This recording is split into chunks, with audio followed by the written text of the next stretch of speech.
कानी बहू।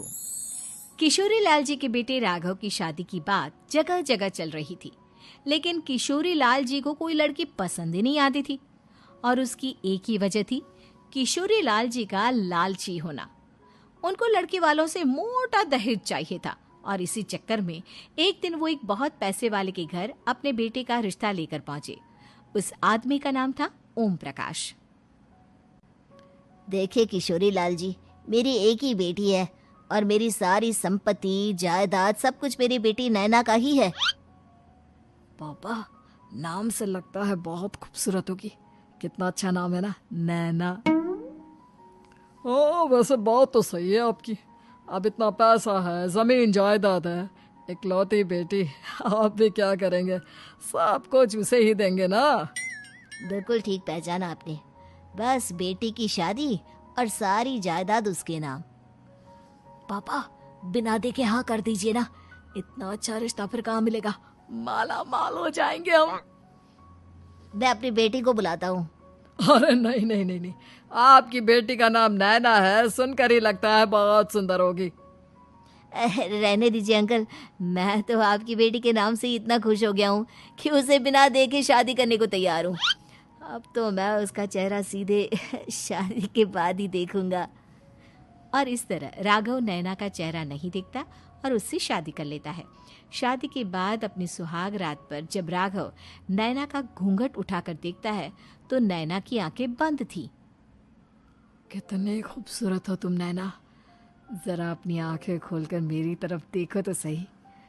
नहीं, मुझे शर्म आती है। अरे, मैंने तुम्हें शादी से पहले भी नहीं देखा, और अब अगर तुम आंखें खोलकर मुझे देखोगी भी नहीं तो मुझे अच्छा कैसे लगेगा? इससे पहले कि नैना अपनी आंखें खोलकर राघव की तरफ देखती, अचानक से लाइट चली गई और राघव नैना को पूरी तरह से देख भी नहीं पाया।